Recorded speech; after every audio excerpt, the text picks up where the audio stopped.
nombre es Gisela Alejandra Calvo, vivo en la provincia de Buenos Aires, trabajo en la Suprema Corte de Justicia, estoy asignada temporalmente a la Cámara Civil de Quilmes. Le quiero agradecer, por supuesto, a la Academia Virtual de Altos Estudios y al Instituto Panamericano de Derecho Procesal por propiciar estos encuentros, permitir estos encuentros y darnos la oportunidad de poder compartir ciertas inquietudes jurídicas, procesales, y que así las podamos utilizar para nuestras profesiones o nuestras actividades. En este nuevo encuentro quisiera compartir con ustedes un poco el contexto y la naturaleza jurídica, ¿no?, de los decretos de necesidad y urgencia que han sido dictados en el contexto del COVID-19, la pandemia que realmente nos ha sorprendido y nos ha superado, por supuesto, en primer lugar, en el sentido de la salud, y bueno, y las consecuencias que creo va a traer aparejadas, lamentablemente, un caudal de causas instadas en la justicia relacionadas con las consecuencias de los contratos, ¿no? Y cada una de las disposiciones que estableció el Poder Ejecutivo mediante estos decretos. Ya para la reforma de 1994 se intentaba limitar los poderes del Ejecutivo, ¿no?, del Poder Ejecutivo. De hecho, en esta misma reforma se regulan los decretos de necesidad de urgencia, aunque paralelamente se propicia y se posibilita la reelección. Hay como cierta duda sobre entonces la motivación de la reforma, por lo menos en la tesis central, la motivación central. Lo cierto es que hoy por hoy nos enfrentamos a una cantidad de 17 decretos que determinan, insisto, en el contexto del COVID, hay otros que no vienen al caso mencionar, hoy nos ocupamos a los que van a tener injerencia, a mi modo de ver, en el aspecto post-pandemia y en el aspecto procesal y en las distintas materias, por lo que el Estado vino decidiendo, ¿no?, en cada uno de esos decretos. Ya Vidar Campos hablaba de decretismo, siempre utilizaba esa palabra como decir, bueno, esta herramienta se utiliza muchas veces con una deliberalidad que acaso no es la correcta, ¿no?, la más acertada. En este contexto creo que fue la única herramienta que se tuvo en la situación de emergencia, ¿no?, en el nivel en el que nos sorprendió toda esta situación. Ya para el 12 de marzo se dicta el primer decreto acá en la Argentina en atención a la pandemia que establecía la emergencia nacional. ¿Qué pasa después de eso? Empiezan otra serie de decretos que comienzan por el aislamiento preventivo social obligatorio, las prórrogas que por supuesto vinieron después en relación al mismo decreto. Luego se mencionaron también disposiciones y decretos que establecían límites en el ámbito laboral, como por ejemplo impedir suspensiones y despidos. También se dispusieron medidas relacionadas directamente con entidades financieras y bancarias, suspendiendo el pago de cuotas o prorrogándolos, de créditos hipotecarios, tarjetas de crédito. También se han dispuesto medidas en contratos de medicina prepaga, limitando solamente el proporcionar lo que se producía solamente al gobierno, al Poder Ejecutivo, en virtud, digamos, ¿no?, insisto, del COVID-19. Y así sucesivamente el gobierno fue tomando intervención en muchos ámbitos que, insisto, van a traer, a mi modo de ver, un caudal de causas que ya con la justicia en el estado en el que se encontraba veo muy difícil de sobrellevar. Lo cierto es que va a ser así, lo cierto que es y será una realidad. En principio, el gobierno ya ha bajado, la política gubernamental actual ya ha bajado un lineamiento en sus páginas oficiales, un lineamiento respecto a que la pandemia se va a encuadrar, digamos, dentro de lo que es el caso fortuito fuerza mayor, ¿no? El punto es que, bueno, en esta figura también vamos a tener un sinfín de cuestiones y de casos particulares que vamos a tener que analizar. Por eso insisto en que el caudal de causas que se van a instar van a ser muy grandes.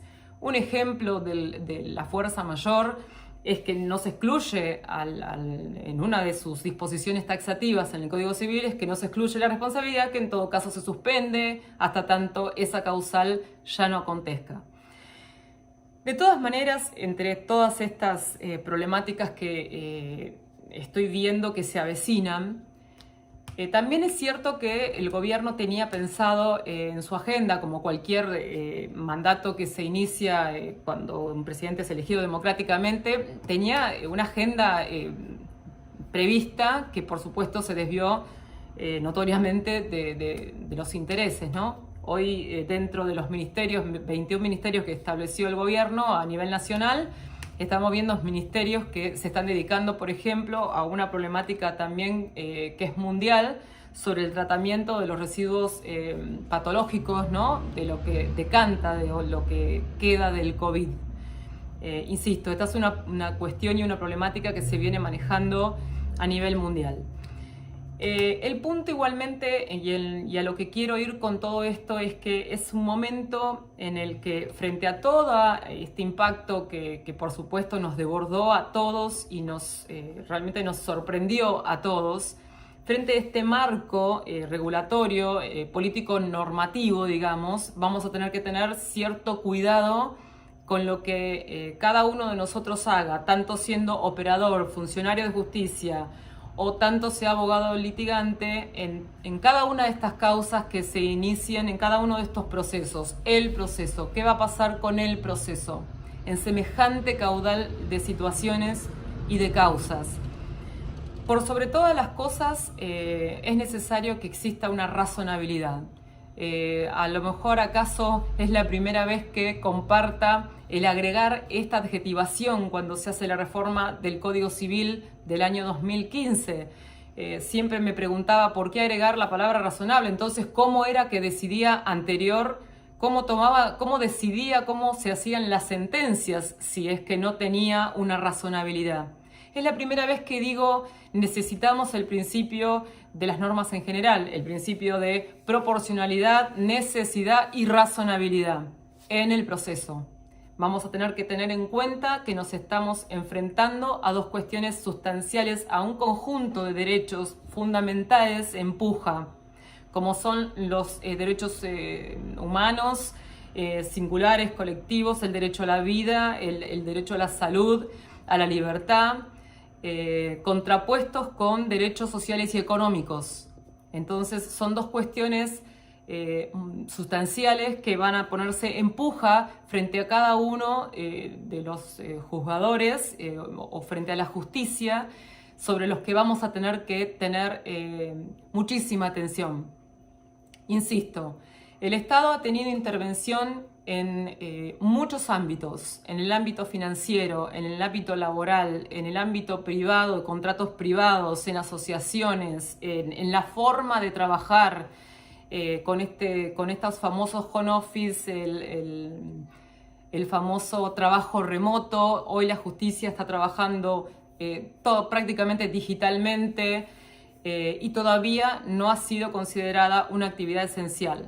Con lo cual, a nivel nacional, ya están viendo un colapso del cual ya contábamos con ese colapso, pero lo están viendo realmente con un panorama muy, muy desalentador. Y creo que, por lo menos en la provincia, también. Entonces vamos a tener que tener mucha prudencia. Necesitamos que los jueces, todos los funcionarios en su conjunto y los abogados traten de trabajar en una línea que esté trazada bajo un criterio, con un cierto único criterio. Yo siempre comparto la idea de decir, un proceso puede rozar cierta injusticia, pero lo que no puede rozar es la irrazonabilidad. Esta realidad indica que vamos a contar con una justicia que va a estar muy compelida a que todas esas decisiones sean tomadas urgentes o ya. Yo lo que necesito es que todos nos concienticemos de que tratemos de exigir a todo el sistema de justicia, insisto, desde el lado que estemos, que realmente se trabaje de una manera seria, que se logren decisiones eficaces y eficientes, que el juez realmente se sienta comprometido técnicamente a la aplicación de la ley y no siempre a la interpretación cuando la ley es clara y no intente decir lo que no dice. Entonces necesitamos que en esta confrontación de derechos de raigambre constitucional tengamos un único camino. Siempre hablo, y en su momento lo dije en una tesis que cursé, en una maestría que cursé en Rosario con el doctor Adolfo Alvarado Belloso. En un momento hablaba del tiempo que llevan los procesos, en que la justicia tarda en resolver las cuestiones. Como en su momento dije, la oralidad no va a servir en este contexto y en esta estructura con la que contamos. Digo ahora, tratemos de no contribuir otra vez a un financiamiento oculto. Tratemos de que todas las causas y todos los procesos que se insten en este contexto reciban una decisión de un juez y una decisión que sea objetiva. Vuelvo y reitero. Puede una decisión rozar cierta injusticia. Lo que no va a poder nunca es rozar una irrazonabilidad. Por favor, estemos atentos al abuso del derecho, a los vicios argumentativos de las decisiones, que no sean decisiones que no se puedan atacar. Siempre Vélez Sarsfield mencionaba esto de lo poco claro de una sentencia, porque era como combatir una sombra. Eso decía Vélez Sarsfield. Llevemos este ejemplo y tratemos de estar atentos a esto, a que tengamos un proceso imparcial y equitativo. Espero que les sirva estas opiniones y bueno, puedan contar con este material y que les sirva para aplicar a cada una de sus cuestiones. Muchas gracias.